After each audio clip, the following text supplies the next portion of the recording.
Todavía no, cuando empecemos. Como ustedes ven, ya está ahí el padre Mario Alberto Salazar, ¿es no es cierto?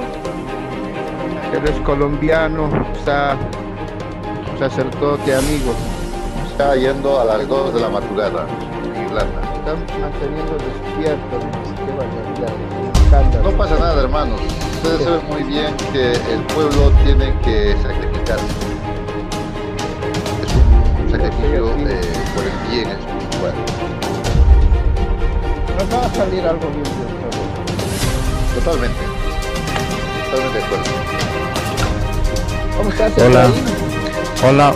¿Qué están haciendo por el bien de la iglesia? Yo simplemente estoy haciendo lo que, poniendo a disposición de ustedes lo poco que sé, ¿ya? Y gracias a la tecnología podemos contar hoy día con el padre Mario Alberto Salazar Ortiz, él es sacerdote en Colombia y es de nuestra iglesia. Vamos a tener varias charlas durante este mes con obispos, con sacerdotes, para ir construyendo nuestra eclesiología, ¿ya? Porque no la tenemos escrita, entonces lo que tenemos es la teoría que es común para las iglesias católicas y evangélicas de la Reforma, pero propia no la tenemos. Entonces, yo ya puse en el WhatsApp que se agarraran un cuadernito y, hola Orlando, ¿cómo estás? Y un lapicero. Bien, hermano, yo estoy listo, Aquí estamos, felices, contento, yo feliz, me devuelven la vida ustedes. Ya, verlos y así como están es un orgullo para mí. Ya, pues, hermano, igualmente. Extrañando. José te estaba extrañando, hermano. Producto de esta charla, simplemente un resumen. Los que puedan a mano, ya no se compliquen. Y los que tienen la facilidad de la computadora, hola Marcelo. Ya, entonces lo hacen a computadora. La idea es que vayan guardando los que escriben a mano, ¿ya? Hola. Bueno, buenas noches a todos. Para mí es un gusto estar hoy compartiendo con ustedes y agradezco mucho al padre Cristian y al diácono Daniel que me invitaron hoy a compartir con ustedes, hermanos. Lo poco que sé, me presento. Mi nombre es Mario Alberto Salazar Ortiz, tengo 38 años, soy sacerdote desde hace menos de un año. Fui ordenado en noviembre del año pasado por don Nicolás Gómez. Nuestra diócesis fue creada en el concilio anterior del año 2019, aun cuando ya nosotros acá teníamos un caminar desde el año 2005 con la ICAD y el Catolicismo Nacional, pues estábamos con Monseñor Guillermo Pacheco, quien fue consagrado por el patriarca Don Luis para ser obispo de la Iglesia Católica Nacional en Colombia. Éramos una Iglesia Católica Nacional, no estábamos, como quien dice, pertenecíamos o dependíamos directamente de las autoridades de la ICAP, sino éramos una iglesia hermana, pero bueno, el obispo que teníamos antes decidió hacer camino solo y nosotros decidimos seguir con la ICAP. Por esa razón, aun cuando hemos sido creados como diócesis hace menos de un año, realmente nuestro caminar con el catolicismo nacional y todo lo que tiene que ver con San Carlos de Brasil es de ya de más de 10 años, 14 años para ser exacto, 14, 15 años. Soy el encargado de la Comisión de Liturgia en la diócesis y soy el secretario también general de la diócesis. Son los cargos que desempeño actualmente. Y bueno, el padre Cristian y el diácono Daniel me han invitado porque quieren que les hable un poco acerca de algunas situaciones que se presentan con la liturgia en la ICAP. Ahora mismo hay una especie de control. Dígame. ¿Sí?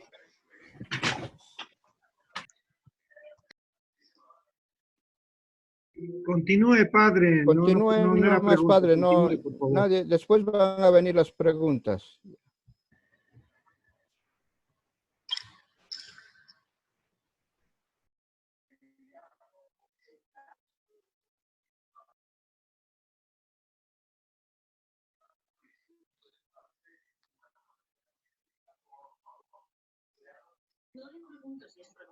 Le han desconectado Habilite el teléfono. Habiliten. Mario, habilita tu micrófono, por favor. Escucha, déjeme ver. Ahora sí se te escucha, padre Mario. Sí, bueno, no, qué raro, pensé que estaba activado. Bueno, no sé si hasta dónde me alcanzaron a escuchar. Nada. ¿Aló? Desde la liturgia, estabas hablando de la liturgia. Ok, les comentaba que hay un tema puntual que en este momento causa un poco de desacuerdo y es con respecto al tema de los leccionarios o las lecturas que se realizan en la misa, principalmente los domingos. Porque, a ver, nosotros acá en Barranquilla, ustedes conocen muy bien que Monseñor Nicolás ha tenido a bien editar la versión del leccionario hispano, ¿cierto? Ese leccionario hispano, en un principio, Brasil se pensó que iba a tener la misma distribución de lecturas que maneja ahora mismo la iglesia en Brasil, la iglesia brasileña. Pero haciendo un análisis de esto, nosotros nos hemos encontrado con que en Brasil se ha asimilado por completo, o casi que un 95%, por decirlo así, la distribución de lecturas que utiliza la Iglesia Católica Romana en este momento. Todos sabemos que la distribución de lecturas de la Iglesia Romana para los domingos y fiestas del Señor,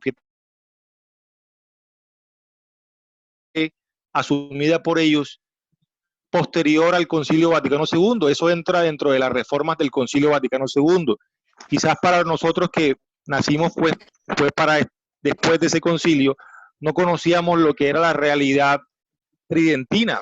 La Iglesia Católica Apostólica Brasileña nace en 1945, San Carlos de Brasil la inicia en ese año y en ese año estaba vigente toda la liturgia tridentina. El Concilio Vaticano II tuvo lugar más de 20 años después.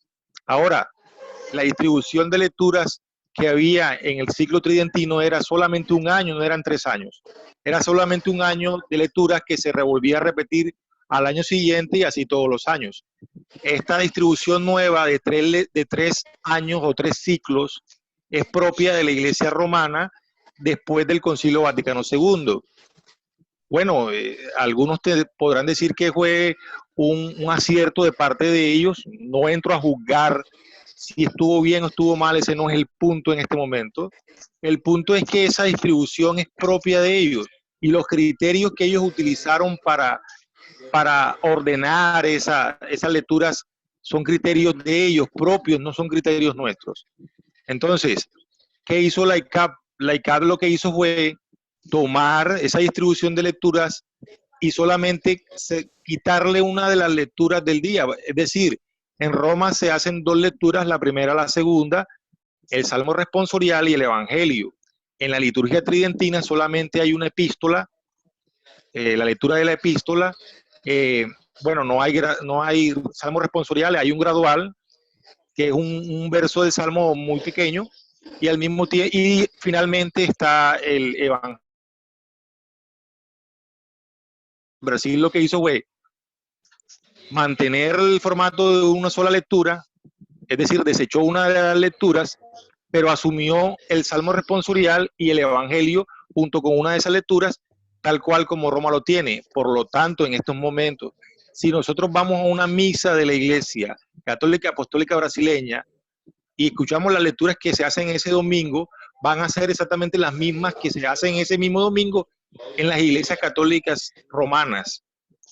Ahora, ¿cuál fue el criterio que usamos nosotros, Monseñor Nicolás y mi persona, para organizar lo que tenemos ahora? Respetamos el ciclo tridentino tal cual, con unas pequeñas modificaciones. La distribución tridentina la mantuvimos durante todo un año, el año tercero, y con los evangelios sobrantes, por decirlo de alguna forma, los que faltaban, armamos los otros 2 ciclos. Pero no van a ser idénticos nunca en Roma, con los que Roma lee solamente en aquellos en los que Roma haya mantenido la lectura de ese día que se usaba en el tiempo tridentino. De resto van a ser lecturas totalmente que tienen que ver con el día, desde luego, que tienen que ver con el tiempo, desde luego, pero que no son las mismas que se leen en Roma. Yo pienso que, bueno, con todo el respeto que se merece Roma, como digo, no entro yo a señalar si es bueno o malo lo que ellos hicieron, porque eso es trabajo de ellos. Simplemente es que eso no es nuestra herencia, no es lo de nosotros. Si nosotros hacemos eso, nosotros nos vemos abocados a ser señalados como sacerdotes que estamos tratando de emular a Roma, estamos tratando de usurparlos, y no es la idea. Nosotros tenemos nuestros propios criterios y apuntamos siempre a, como nuestra herencia es tridentina, y más los cambios que San Carlos hizo del latín por ejemplo, al lenguaje vernáculo y todos los demás cambios que él pudo haber hecho, de ahí empezar a construir. No se trata, muchos lo pronto lo pueden ver como una desobediencia a lo que el Brasil dispuso, pero yo considero que no es así, es simplemente de pronto en Brasil no son perseguidos, son tolerados por la Iglesia Romana, no hay ningún problema en que ellos pues puedan utilizar esa distribución, incluso la asumieron como tal y la pusieron a coincidir con la misma romana, porque ni siquiera decir, bueno, lo único que hicieron fue cambiarle el nombre al ciclo A, que romano, que todos los evangelios giran alrededor de Mateo, ellos no lo llaman ciclo A, sino año de Mateo. El ciclo B, que en Roma gira todo alrededor del evangelio de Marcos, ellos en Brasil lo llamaron año de Marcos, no ciclo B. Y lo mismo hicieron con Lucas, que no llaman ciclo C, sino año de Lucas. Pero coinciden, es decir, este año en Roma es ciclo A y en Brasil es el año de Mateo. Entonces, en Roma se lee el Evangelio de Mateo, en Brasil se lee el Evangelio de Mateo con la misma lectura, con el mismo salmo responsorial y todo lo demás. Entonces, es simplemente señalar pues que estamos buscando la manera de ser fieles a nuestra tradición y de que si vamos nosotros a innovar sea con criterio propio, que sea cosecha propia, que no sea ir a tomar lo de otro, sobre todo cuando ese otro no nos ha autorizado a tomarlo. No sé si fui claro en lo que quise exponer.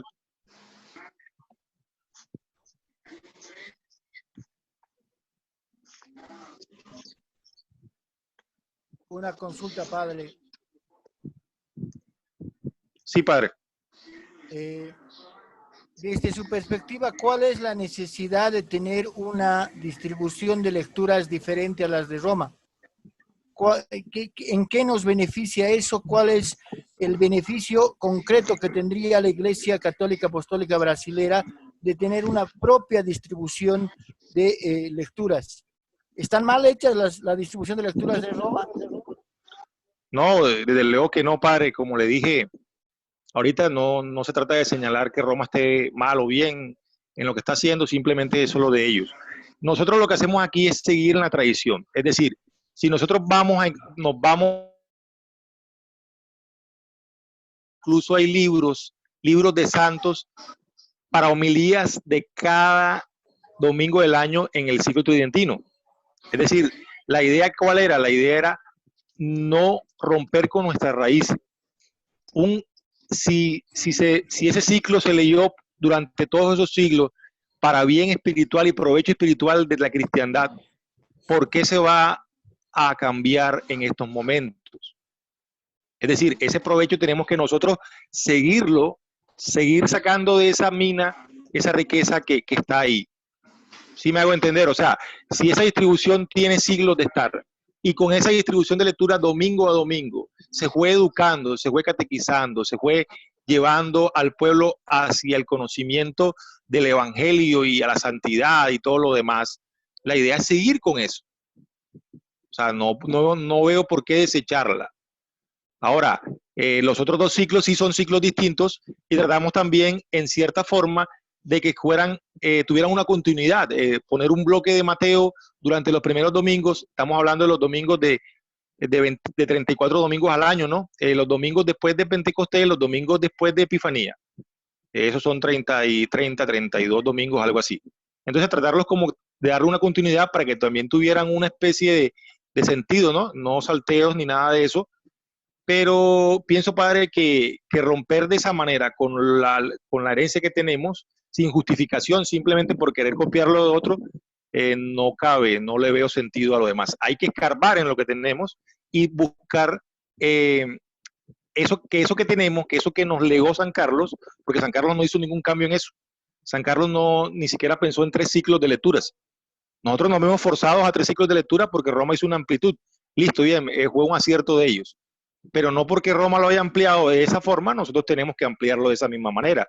Puede ser de otra manera para que tengamos la posibilidad de leer todos esos evangelios, pero bajo la distribución inicial de ese año tercero, que es el tridentino, no desecharlo y asumir la riqueza y que tuvo eso durante muchos siglos, porque fue la distribución que usó durante siglos.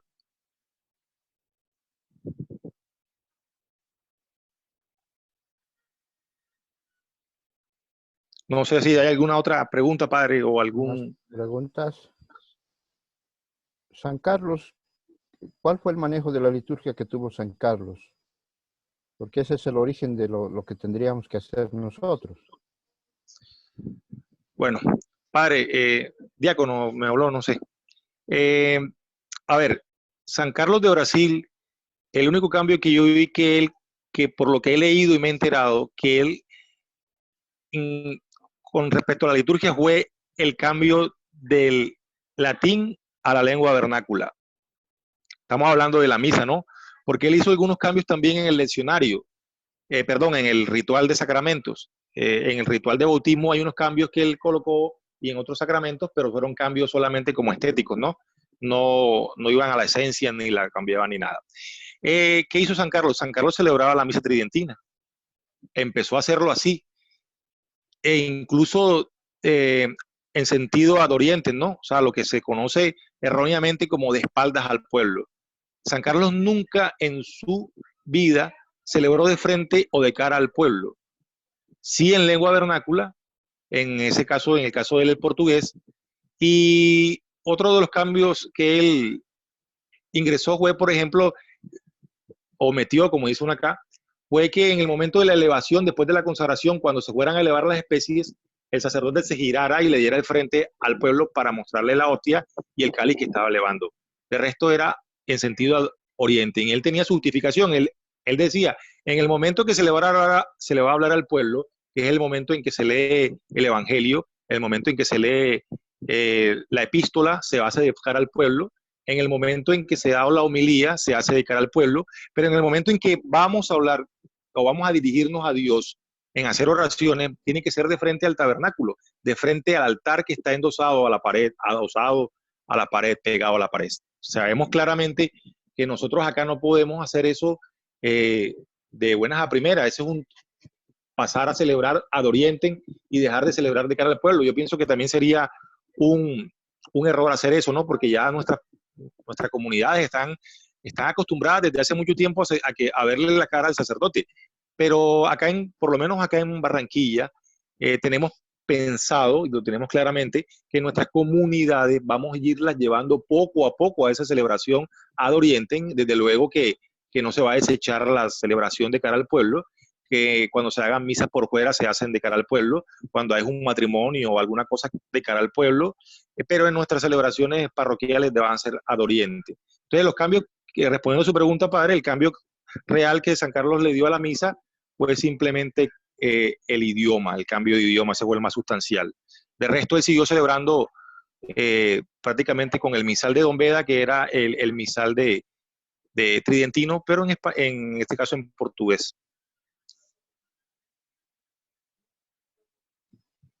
Otro tema que hablábamos ayer era sobre la concelebración, que aquí en Bolivia es como una normativa, digamos, se puede celebrar.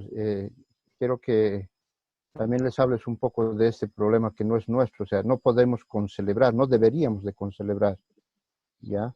Porque solo Sí, uno señor. es celebrante. Entonces, dales una explicación de eso, por favor. Bueno. Con carácter previo, hermanos, si se corta, por favor ingresen con el mismo link. Si se corta, ingresan con el mismo link, por favor. Gracias. Bueno, gracias. Miren, lo siguiente es lo siguiente. En la liturgia tridentina, que es la liturgia que, como dije, estaba en uso en el tiempo de San Carlos de Brasil, las concelebraciones eran totalmente limitadas. Eran raras las ocasiones en que se daba la concelebración. ¿Cuáles eran esas ocasiones? Las ocasiones eran la consagración de un nuevo obispo. Los obispos se acercaban al obispo consagrante en el altar y concelebraban con él.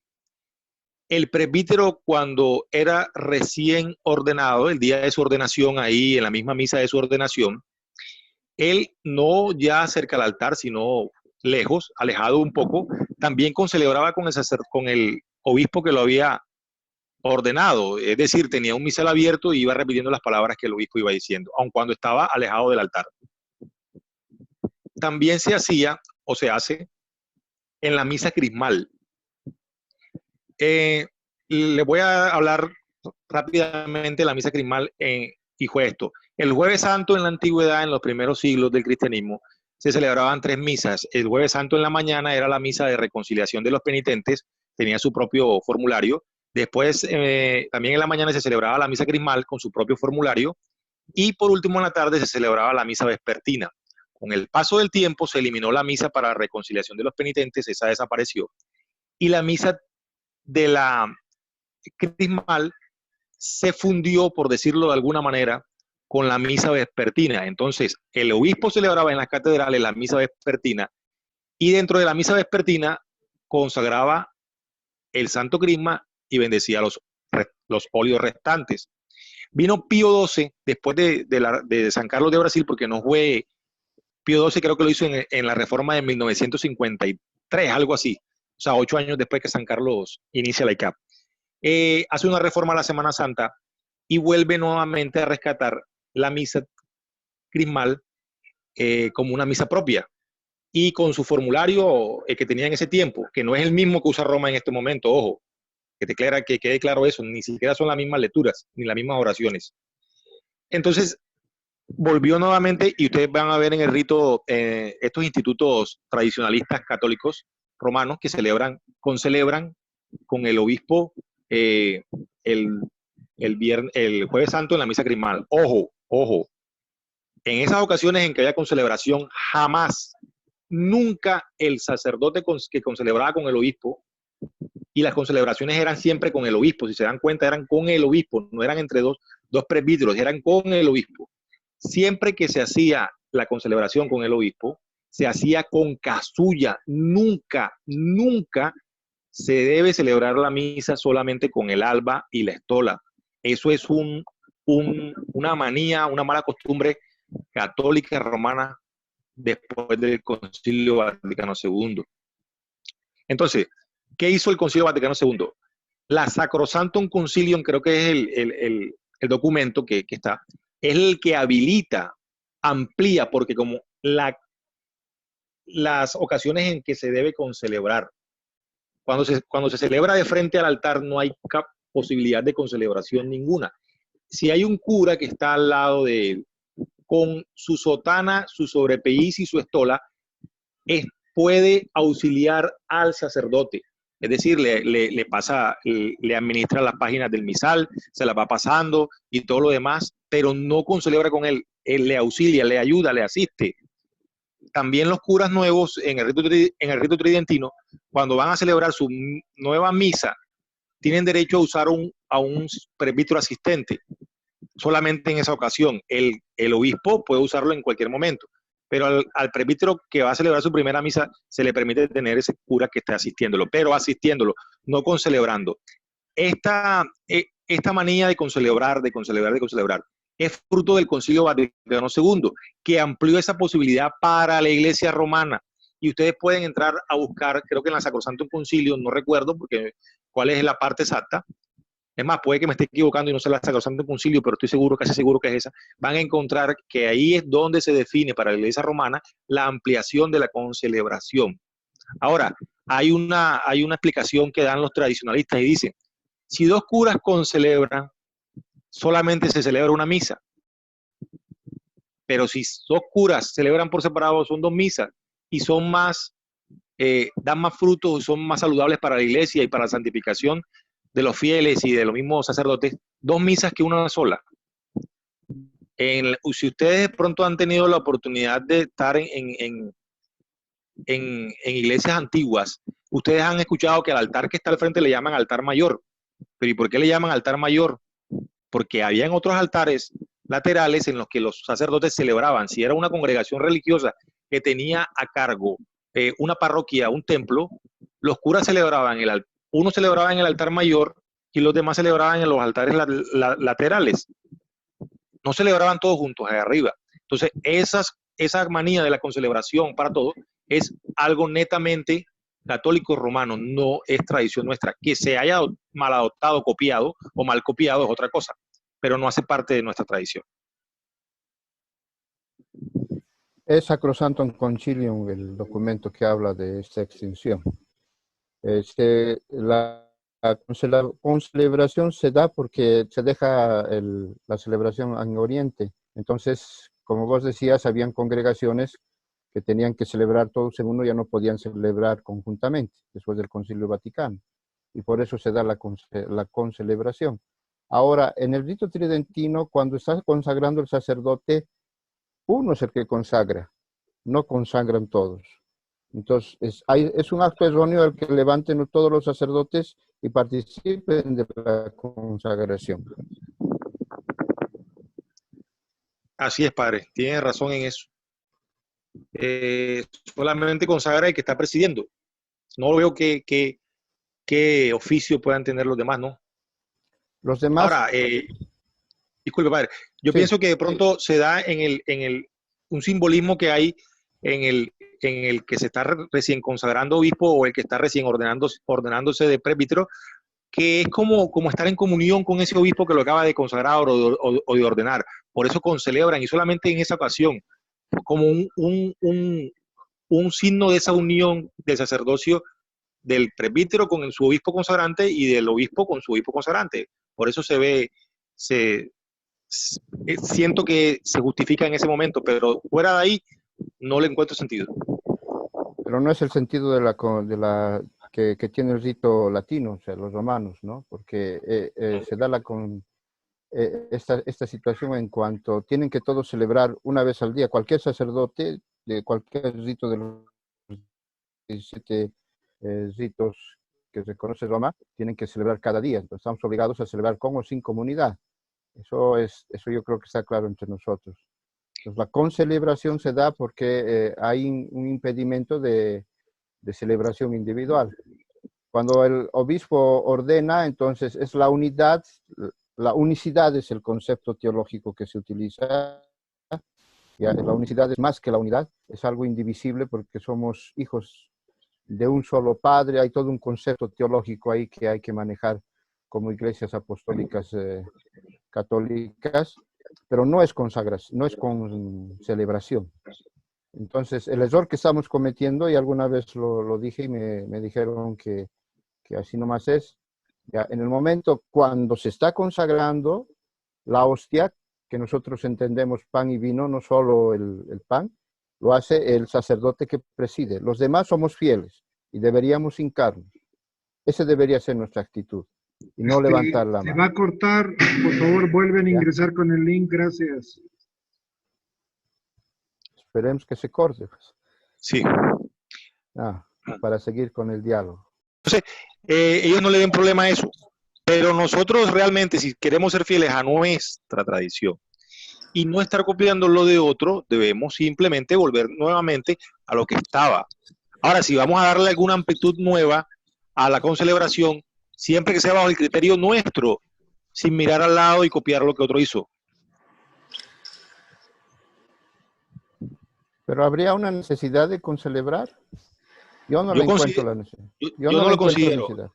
Yo pienso que es hasta dañino, porque es como dije ahorita, quizás de pronto se ven como cantidades solamente, pero es que no es lo mismo celebrar una misa que celebrar 10 misas. O sea, es decir, 10 misas son 10 misas, una misa es una sola. Si hay 10 curas ahí concelebrando, solamente se celebra una sola misa. Entonces, el que concelebra en la mañana, en la tarde ya quedó cuello a celebrar, dice, pues ya yo celebré en la mañana. Mentira, no he celebrado nada. Celebró el que estaba presidiendo, que fue el que consagró, el que consagró, sí, los demás no, los demás simplemente estaban ahí como espectadores. Pero yo pienso que esa es una mala costumbre, por decirlo así, importada, que no debemos para nada seguir, porque no es nuestra herencia, no debería ser. Esa es la gran diferencia que tenemos con los romanos, ¿no? La necesidad de cumplir con la norma de celebrar cada día ha hecho que haya consagración. En cambio, en la mentalidad tridentina hay una necesidad de multiplicar misas porque hay más intercesión desde el sacramento de la Eucaristía. Y como tú decías, no es lo mismo que celebren 10 a que celebren 10, ¿no? Le estamos quitando la posibilidad al pueblo de Dios de la intercesión sacerdotal a través de la Eucaristía. ¿O me equivoco mal? Así es, padre, totalmente. Y quiero hacer una acotación para que veamos nosotros lo siguiente. Cuando yo estuve haciendo la investigación acerca de la distribución de lecturas, en Internet, gracias a Dios, pues, coloca a nuestra disposición y a nuestra mano material que antes no. Entonces, yo tuve la oportunidad de descargar los leccionarios de la iglesia maronita. Todos saben muy bien que la iglesia maronita es una iglesia oriental, de rito propio, rito siríaco occidental, que está en comunión plena con la iglesia católica romana. También tuve la oportunidad de descargar el leccionario de la iglesia armenia católica, es decir, una disensión de la iglesia armenia que se separó en el siglo V, y que volvió una facción a Roma, y tienen el leccionario, y tuve la oportunidad de tenerlo, lo tengo en mis manos, pues, en el computador. También la distribución de lecturas de la iglesia mozárabe y una iglesia griega en comunión con Roma. Sabemos todos que el rito mozárabe es el rito que se celebraba, pues ya casi no, en la diócesis de Toledo. Viene de la época en que España estaba ocupada por los musulmanes. Entonces, si tú analizas la distribución de lecturas propias de ellos, incluso el rito propio de ellos, es propio, ni siquiera lo cambiaron porque Roma lo haya cambiado. Ellos siguen con su tradición. Si Roma aprobó la concelebración, los ritos orientales o estos ritos propios que no son el latino romano, siguen con su tradición. Ellos no concelebran como concelebra Roma. Ellos siguen con su misma praxis porque esa es su herencia. Tampoco como Roma amplió a 3 ciclos y ordenó las lecturas de la misa que todos los años giraran en torno a un solo evangelista, las demás iglesias hicieron lo mismo. No, la liturgia maronita conserva su distribución de lecturas propias. Lo mismo con la Armenia católica y todas las demás. Entonces uno se pregunta, bueno, pero si estas iglesias que están en comunión con Roma han mantenido su tradición, han respetado su herencia y no han copiado lo que el rito latino hace, y pudieran hacerlo porque están en comunión con el Papa, pueden tomarlo libremente, son la misma iglesia, no lo han hecho, ¿por qué lo vamos a hacer nosotros? Si Roma nos ve a nosotros como cismáticos en lo mejorcito, porque otros no nos bajan de herejes y de impostores. Entonces, ¿por qué hacerlo nosotros, cierto? Claro, es un cisma lo que hace San Carlos, no es otro, no es una reforma como la de Lutero. Nosotros somos cismáticos y eso es lo que más les duele. Ahora, el hecho es que para que el cisma se consolide, tiene nomás que mantenerse lo que es el rito tridentino, lo cual ellos han, bueno, entre comillas, superado con el Vaticano II y con el Sacrosanctum Concilio, tratando de acomodarse a la nueva liturgia que ellos han hecho, ¿no? Que no es la nuestra, además. Así es, no es la nuestra. Henry, ¿quieres decir algo? Sí, una preguntita. He estado escuchando lo que habló nuestro querido amigo padre de Colombia. Tengo una duda y creo que es importante decirlo. Lo que se ha venido haciendo en Brasil desde San Carlos hasta la fecha ya son varias décadas. ¿Qué rito se ha venido haciendo allá en Brasil para dar un inicio, digamos, nosotros acá, como somos nuevos también?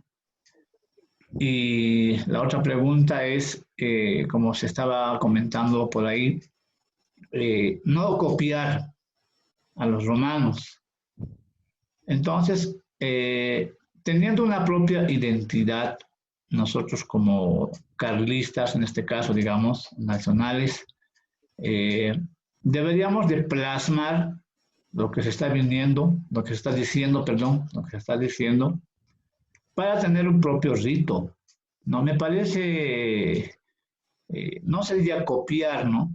No sería, como es sismático, hacer a un lado las cosas y hacer de nuevo, digamos, ¿no? Como lo ha venido haciendo Brasil, porque nosotros, prácticamente Bolivia, ha nacido de Brasil, ¿no? Entonces se debería tomar esos ritos para Bolivia, lo que no creo que estén equivocados, seguramente se ha analizado teológicamente el punto de partida de un rito.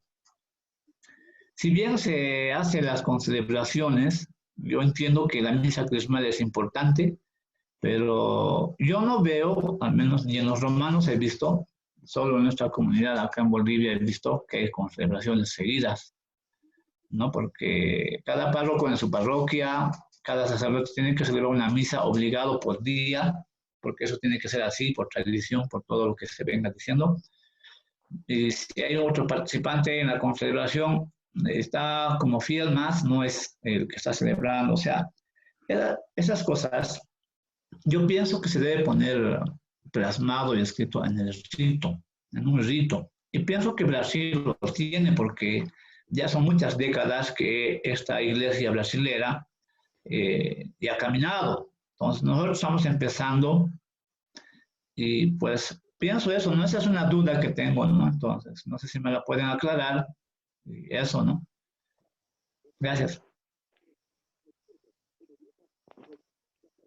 Mario, ¿qué puedes decir?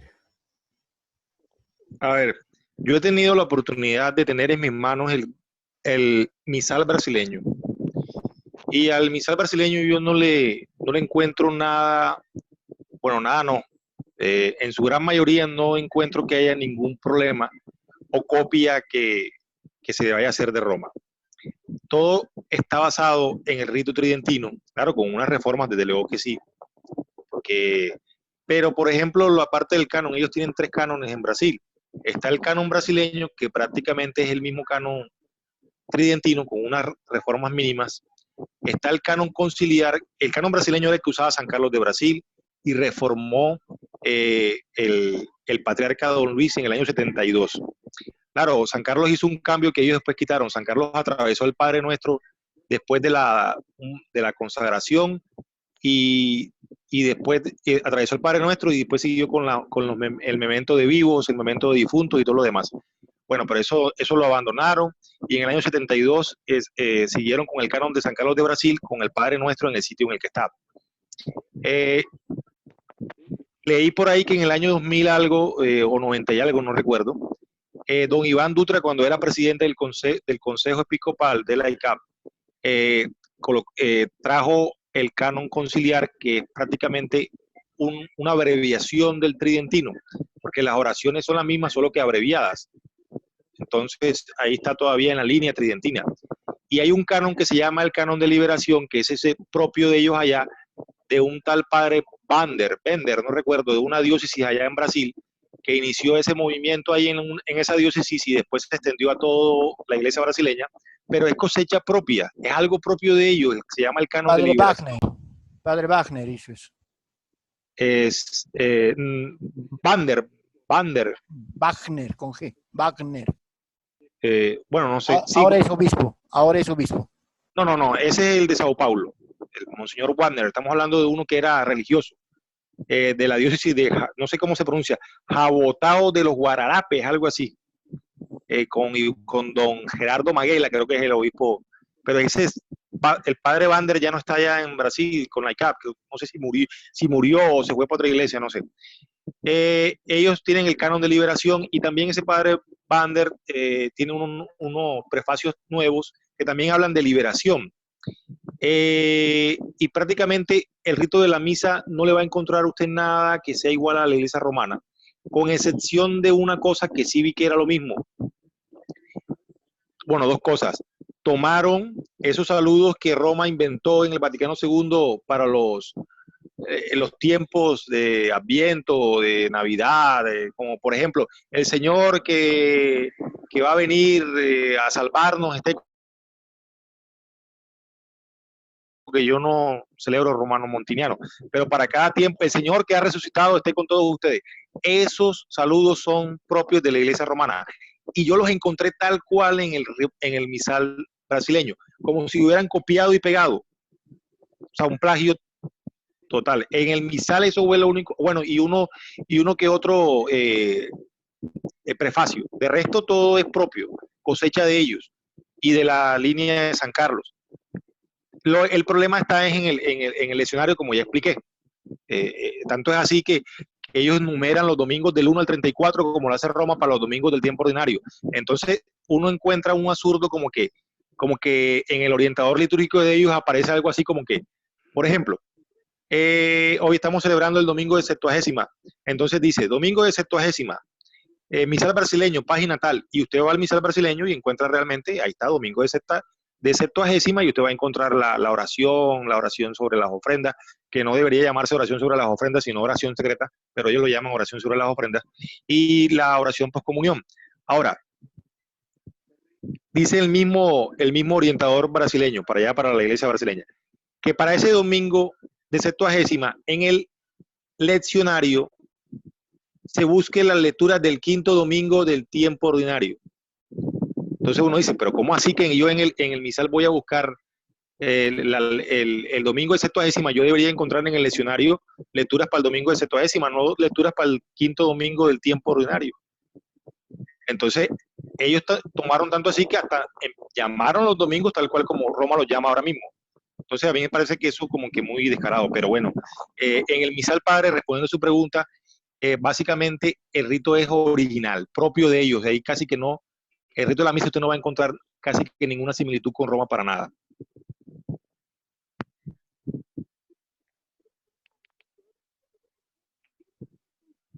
¿Ha sido respondida tu pregunta, Henry? Sí, gracias. Y solo que la segunda parte un poco, esto de las concelebraciones, ¿no? Se debería de un poco plasmar en un ritual litúrgico que tendríamos que tener ya, o empezar a elaborarlo, ¿no? Eso. Sí. Bueno, el hecho de la concelebración es, primero que tenemos que reconocer que hay un solo celebrante. Y hay alguien que le colabora, le asiste a un diácono, un sacerdote al celebrante. Él está consagrando, nadie más. ¿Ya? Los demás que podemos estar revestidos y participar del altar, en el momento de la consagración deberíamos de hincarnos y participar ya como fieles de la consagración del celebrante. No levantar la mano como hacen los sacerdotes romanos y concelebrar, o sea, ser partícipes de la consagración. Eso no nos corresponde como rito tridentino y como parte de la iglesia brasilera. Alguna vez Cristian me comentaba que en alguna celebración que él estuvo en los concilios, incluso el presidente primado Josibaldo se hincaba en el momento de la consagración. A ver, compártenos un poco esto, Cristian. En las celebraciones, gracias Daniel, en las celebraciones que se hicieron en el último concilio en el que he tenido la suerte yo de participar, la primera celebración, la misa de bienvenida, la ha celebrado Josibaldo Pereira en su calidad de presidente del concilio. Estaba acompañado de 3 o 4 obispos, entre ellos nuestro obispo Richard. Ninguno de los obispos ha extendido la mano al momento de hacer la consagración. Solo el primado, Josibaldo, ha hecho la consagración y el resto de los obispos que estaban todos revestidos con mitras, con todo, en la celebración, han puesto rodilla al suelo. El único que se ha quedado de pie a su lado ha sido el diácono que lo acompañaba al celebrante. Y lo mismo se ha ido repitiendo en todas las misas, exceptuando la misa en la que ha celebrado los obispos latinos. La celebraron Monseñor Bergonzi, Monseñor Nicolás y Monseñor Rafael Ruiz, y entre ellos concelebraron. Todos levantaron sus manos al momento de la consagración. No les han observado, obviamente, no les han dicho está mal ni nada por el estilo, pero se ha notado esa diferencia. Y cuando se ha hecho la última celebración, Monseñor Josibaldo, que estaba como parte de los fieles que estaban presentes ahí, obviamente sentado en su trono que estaba al lado derecho del altar. En el momento de la concelebración, inclusive él se paró y se puso de rodillas, todos absolutamente de rodillas. Nadie levantó la mano, nadie se acercó al altar ni nada por el estilo. Solamente el que celebraba era el que consagraba. Esa es la experiencia que hemos visto. Gracias, Cristian. Entonces, como ven, no es algo novedoso, es una práctica también en el Brasil. Y esa es la gran diferencia que debíamos tener con los romanos, ¿no? Y participamos de la Eucaristía, pero participamos como fieles, no participamos como concelebrantes. El concepto de concelebrante o concelebración no existe en nuestro rito. Solo hay el celebrante y el que le asiste al celebrante, que puede ser otro sacerdote o puede ser un diácono. ¿Es verdad, no es cierto, Mario? Sí, padre, claro. El que asiste puede estar de sotana con sobrepelliz y estola. Para asistirle solamente, como dije ahorita, pasarle el misal, administrarle las hojas para que él sepa que viene y todo lo demás, pero no con celebrar. Te refieres al roquete, ¿no es cierto? Cuando hablas de la vestimenta, sotana y roquete. Roquete, sí, señor. Sí, porque lo roquete llamamos y estola. roquete. Sí, roquete y estola. Ni siquiera debe estar revestido con casulla. Ni siquiera. Y es que nosotros deberíamos rescatar esto de tener la sotana gris para la celebración de todos los sacramentos, aunque no lo usemos en la calle, ¿no? Porque esto es propio también nuestro. Claro, deberíamos entrar a la misa con sotana, luego recién revestirnos.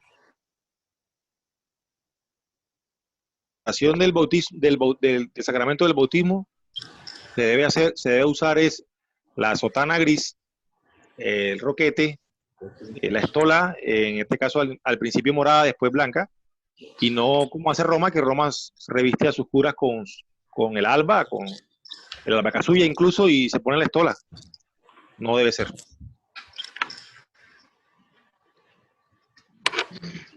¿Alguna otra consulta? ¿Está claro todo? Sí, ¿cómo estás, hermano? Pregunta, hermano. José, hermano, pregunta. Sí, buenas noches a todos. Aquí algunas cositas que me queda medio suelto. Queda claro la idea de que hay un solo celebrante. A ese celebrante se le denomina presidente. ¿Es esto correcto? ¿Se mantiene esto? Por lo que lleva justamente el título de presidente, pues, que es el que preside, ¿no es cierto?, toda la celebración, todo el rito, y solamente él es quien lleva adelante la consagración. Uno. Lo otro, hace ratito hablaban justamente con el tema respecto de qué cosas nosotros adoptamos de la romana. Por ejemplo, quiero ver, estamos en el mes de mayo y es el mes de María. ¿Esto se mantiene el mes de María en mayo o qué diferencias hay con respecto a este tipo de cosas? Porque sí hay muchas cosas que varían, ¿no? En el manejo de los libros, por ejemplo, ya hemos ido viendo justo desde la Semana Santa las cosas que van variando, pero sí, evidentemente, tiene objeto, tiene su sentido y desde esa perspectiva se entiende. Esas dos cositas quisiera saber, ¿no? Sobre el tema del presidente, el presidente es el que lleva adelante la celebración, ¿se lo sigue denominando así o no se lo denomina así? El tema de María en el mes de mayo y con respecto a los ornamentos litúrgicos, el vestuario que llevamos, que también es muy diverso en el caso nuestro, en el caso de Bolivia, ¿no? Que no estamos uniformados y todavía llevamos la casulla grande al estilo romano. Bueno, hasta donde tengo entendido, esto de presidente viene de la iglesia romana, no de ahora. He leído en los libros litúrgicos que se le dice preste, el que preside. O el celebrante, porque como no hay la costumbre de que se celebre más de uno en teoría, solamente el celebrante es uno solo, los demás no, auxilian y lo demás. Perfecto. Con el respecto al mes de mayo, a ver, yo no he encontrado una tradición que el mes de mayo sea el mes de María. He encontrado sí que en el mes de octubre se celebra la fiesta de Nuestra Señora del Rosario, que antes se llamaba el Rosario de la Santísima Virgen María, no Nuestra Señora de Rosario. Después cambió a Nuestra Señora de Rosario. Pero en octubre era que yo veía que se celebraba la fiesta y era como el mes mariano por excelencia. Creo que el mes de mayo lo toman como mes mariano por la aparición de Fátima, pero no he visto en libros de la tradición eso. Con respecto a los ornamentos, bueno, yo le voy a decir, padre, lo que estamos haciendo aquí en Barranquilla. Nosotros somos ordenados presbíteros con el ritual anterior al Vaticano II, porque nosotros no tenemos rituales de ordenación, sino los tridentinos. Esos son los nuestros, nosotros no tenemos más. Entonces, en el ritual tridentino usted le coloca la estola cruzada en el pecho. Es decir, como la cruz de San Andrés, no sé si la alcanza a recordarla, cruzada en el pecho. Sí. Entonces, así es la estola. Entonces, no tiene sentido que usted el día de su ordenación sacerdotal le coloquen la estola cruzada en el pecho y después usted vaya a celebrar con la estola ambos cabos como lo hacen los obispos, ¿no? Sí, o sea, si a mí me la colocan cruzada es porque así debe ser, así debo celebrar yo siempre. Ahora, los presbíteros la usan colgando de ambos hombros, como la usaban los obispos, solamente los obispos en la tradición, pero eso es algo propio de la Iglesia romana. Ahora, ¿por qué los obispos no la tienen cruzada en el pecho, sino que la usan colgando a los lados? Le voy a decir por qué. Porque ellos usan la cruz pectoral, y se supone que la cruz pectoral en el rito tridentino debe ir por debajo de la casulla, no por encima. Entonces no puede estar la cruz pectoral y la estola cruzada tapando la cruz. Por eso es que ellos utilizan la estola colgando de ambos hombros. Por otro lado, estilos de ornamento. Yo aquí tenemos también lo siguiente. Si ustedes pueden entrar al sitio web de la iglesia, o van a encontrar que nosotros tenemos unas casullas propias hechas por don Nicolás, que son como un peto, esos que usan, pero bastante largos y bien bonitos, ornamentados, que simulan la casulla romana, solo que no tienen forma de guitarra, sino que son rectas. Ahora, existía en el tiempo de la tradición ese tipo de casulla romana, existía la casulla gótica, que es como la usan ahora los romanos, pero más corta, llegaba como hasta por las rodillas. Y la neogótica, que llega prácticamente a los tobillos, que es la que más usan los romanos en este momento. No le voy a decir, sería mentira decirle que en la época de San Carlos no se usaba esa neogótica, sí se usaba, pero era muy raramente usada. Los que la vinieron a popularizar fue la Iglesia Romana después del Concilio Vaticano II. Y Brasil también la usa, pero nosotros era casi inexistente en ese momento. Se usaba más bien, como le digo, la casulla de corte romano, que es como un peto, y la casulla, incluso la de San Carlos Borromeo, que es distinta. Nosotros, para tener identidad, utilizamos, para ser más apegados a la tradición, utilizamos esa que le acabo de decir, que don Nicolás diseñó. Y de esa manera el que nos ve, por lo menos visualmente no nos va a confundir con un cura romano. Sabe que no somos romanos. Nunca va a haber un cura de nuestra iglesia celebrando con albacasulla y con sola estola, porque eso es un abuso. Y a usted le pusieron una casulla, y la casulla es el ornamento del sacerdote celebrante, del sacrificador, que es la casulla. Por eso es que en la tradición, cuando el sacerdote va a subir al púlpito, se quita la casulla y predica solo con la estola cruzada en el pecho y el manípulo, y bueno, también se quita el manípulo. Cuando, por ejemplo, en la imposición de cenizas se hace antes de la misa de cenizas, el sacerdote lo hace con capa pluvial o capa magna morada y la estola cruzada en el pecho sin casulla. Después, cuando inicia la misa, se coloca la casulla, por ejemplo. Roma no, Roma lo hace en la mitad y tiene la costumbre de atravesar las cosas en la misa. En la tradición, lo único que estaba atravesado, por decirlo así, y que estaba en la misa, era en la misa crismal, que eran los óleos y esto, y en la misa de ordenación. De resto, todo se hacía o antes de la misa o después. Incluso el lavatorio de pies se hacía después de la misa, no en la mitad de la misa después de la homilía. La imposición de cenizas era antes de la misa. la bendición de los ramos era antes de la misa, bueno, ahora es antes de la misa también, y la bendición de las candelas también, o sea, nada se atravesaba en la misa. Esas son cosas que pues nosotros estamos aquí viendo, rescatando, y que nos dan identidad, ¿no? Y que son fieles a nuestra tradición. Querido Padre Daniel, ya se va a cortar 5 minutos. Gracias. Si me permites, Daniel, un comentario cortito sobre el mes de María para responderle al Padre José. Yo he también hecho esa consulta, Padre José, con algunos obispos del Brasil. El Monseñor Manuel y el Monseñor Bergonzi, que es de la Argentina, me han respondido lo siguiente. Lo mismo que dice Padre Mario. En la tradición no existe un mes de María específico, pero en el desenvolvimiento del catolicismo se ha tomado el mes de María más que por la aparición de Fátima, por la cercanía en Latinoamérica del mes de la Madre, relacionando a María como Madre Nuestra. Entonces, yo les he preguntado si nosotros como brasileros, como parte de la iglesia brasilera, tendríamos algún problema de celebrar el mes de María, y ellos me han respondido que no, porque nosotros respondemos a la tradición de nuestro pueblo, y nuestro pueblo celebra el mes de María en mayo. Entonces usted tiene que también celebrar con el pueblo, no porque lo celebre Roma, sino porque el pueblo al que usted asiste es el que lo celebra. Entonces esa es un poquito, le diríamos así, la jurisprudencia que me han dado para que nosotros también como católicos brasileños podamos celebrar o acompañar al pueblo en el mes de María, en el mes de mayo como mes de María. Solo ese comentario. Bien, gracias. Gracias, Cristian, pero ya le escuchaste a Mario, en octubre es nuestra fiesta. Ya no, vamos a hablar de octubre también, hermano. En la tradición, primero está la tradición y luego la jurisprudencia y las necesidades pastorales. ¿Ya? Entonces, exacto.